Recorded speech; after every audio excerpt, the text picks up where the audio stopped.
Hello and welcome to The Excerpt. I'm Dana Taylor. In the U.S., journalism has long contributed to the checks and balances of power, playing a crucial role in holding our elected officials accountable, from the Watergate scandal in the 1970s to the ongoing investigations into the Capitol riots of 2021. As people continue to find alternative ways to get information while newsrooms shrink and social media soars, is traditional journalism and its integrity in peril? With two global wars and an already hotly contested presidential election approaching, is it time to sound the alarm? We're joined now by Jay Rosen, journalism professor at New York University and editor and owner of the blog PressThink. Thanks for joining me, Jay. Thanks for having me. This is a presidential election year, and newsrooms across the country are shrinking. The Washington Post, owned by billionaire Jeff Bezos, recently laid off over 200 staff members. Are you concerned that this thinning out of newsrooms will hamstring 2024 election coverage? I'm concerned about that. There are fewer people on the beat. The beat suffers. I'm also concerned that the people doing election coverage are planning to do it kind of like they've always done it in the past, with a lot of horse race coverage, a lot of focus on who's ahead, on polls, on strategy. And I think that's a problem as well.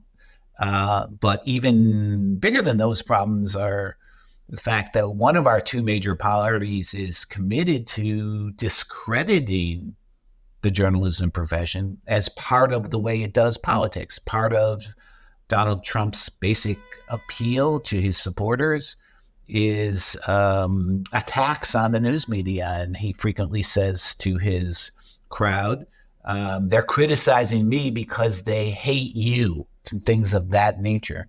So that, of course, is designed to produce more mistrust. And for a good portion of the electorate, it does that. Whereas that method of generating political support by attacking the news media isn't as important or part of the way the Democratic Party proposes to win elections. Do you see the slashing of journalism jobs having an even heavier adverse effect on investigative reporting on a local level? What's going on there? Well, investigative reporting has always been the most difficult to fund. It takes a lot of people. Often they have to work for a long time before they have a product.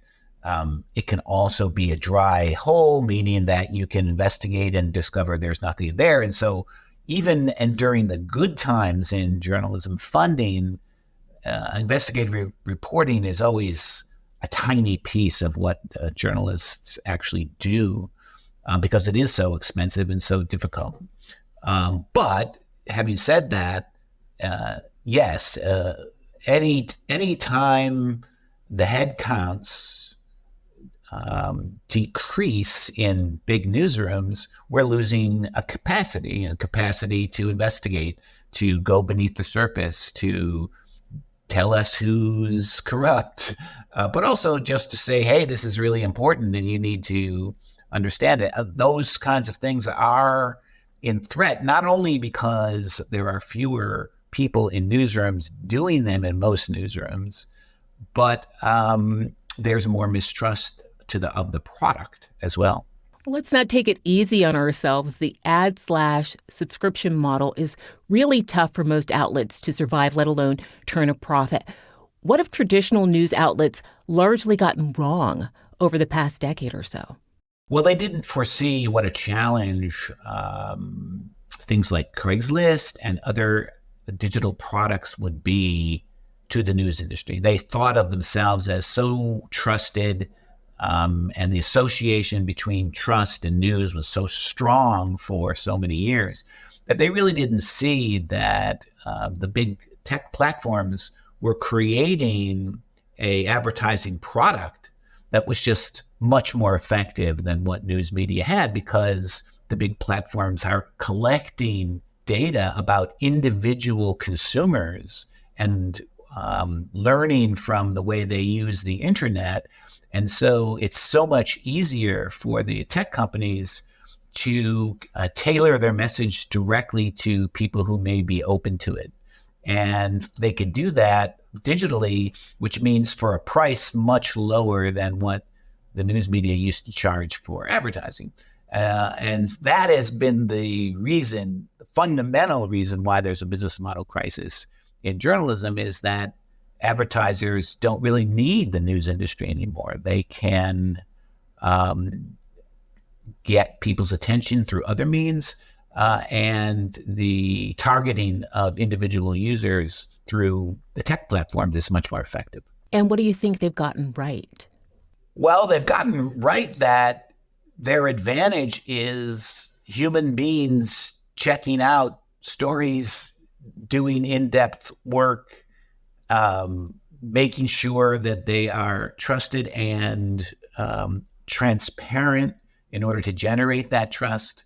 All of those insights are real and they're important, and that's the right direction to go in. It doesn't necessarily mean, though, that you're going to discover by doing those virtuous things what your next business model is.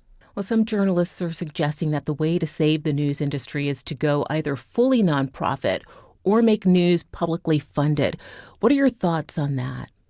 Well, it's often said by people in my business that nonprofit is a tax status. It's not a business model, meaning that it does help you in the sense that you don't have to generate huge profits for your owners. That's what nonprofit means. It means nobody owns the TV station or the newspaper or the radio station.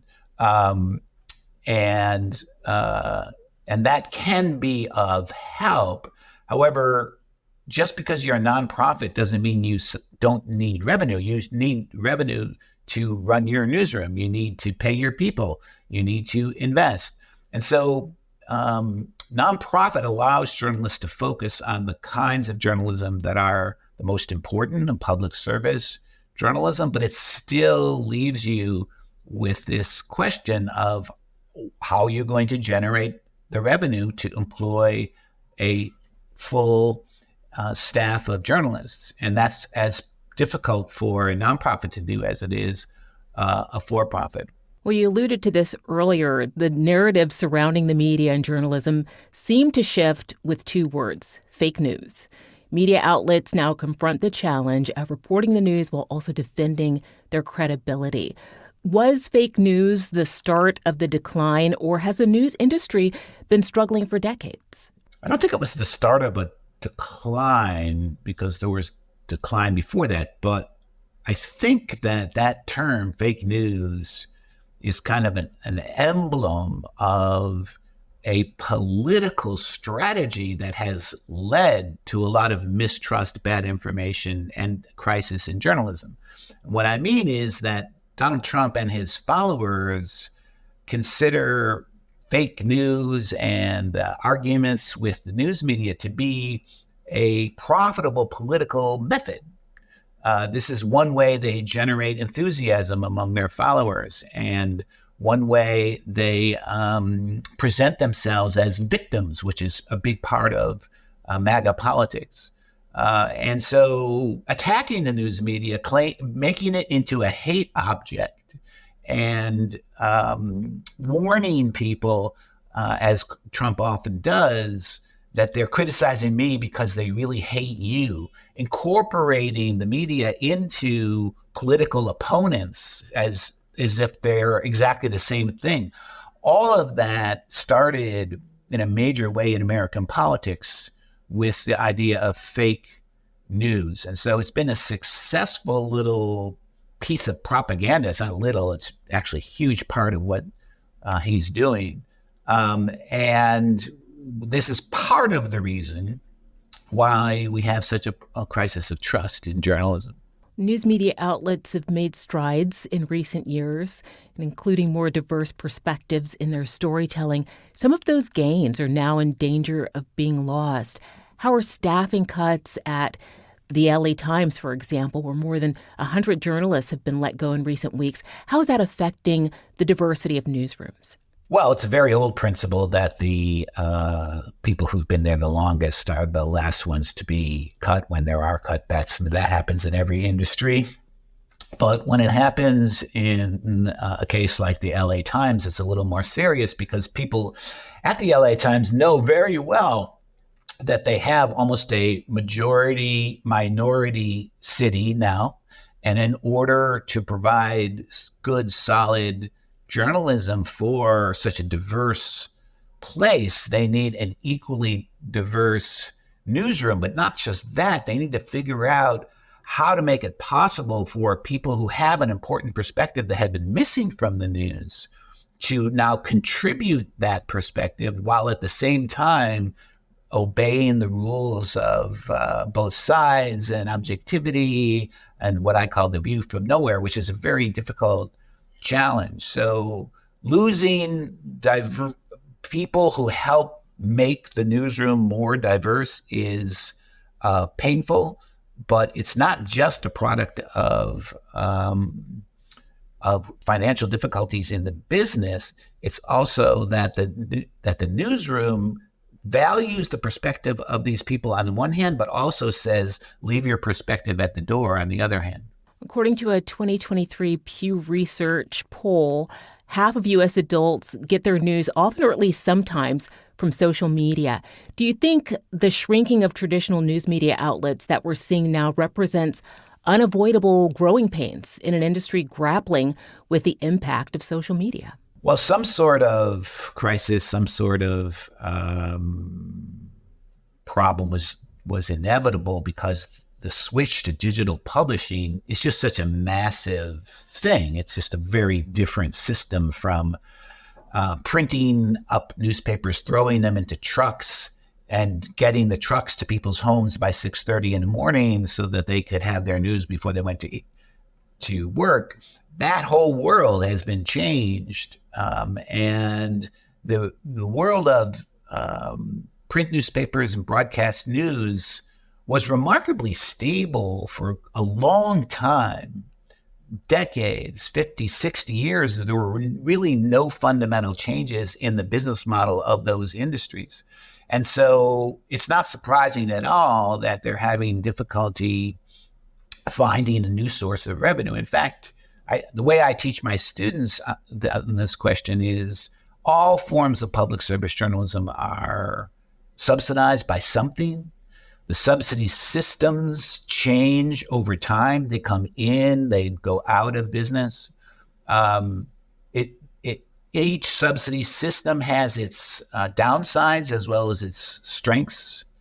And in a way, this is what evolution in the news industry is about, is that your sources of financial support dry up and you have to develop new ones, and that changes the product. And so we're in a predictable cycle, but that doesn't make it any easier to solve. In times of crisis such as pandemics, natural disasters, even elections, trust in news is essential, even life-saving. What can the news industry do to get back on track? Well, part of it is transparency, trying to inform people how they work, making it clear what the difference is between real journalism and just treading in rumors. That's part of it, but also learning from experience. When the pandemic hit and people suddenly were in their homes and worrying about this very dangerous disease, they had a real information need that was inseparable from their duty to protect their families and to stay healthy, which is about as personal as you can get. And it is significant that a lot of people were drawn to the websites of traditional news organizations to learn about what they could do to keep their families safe.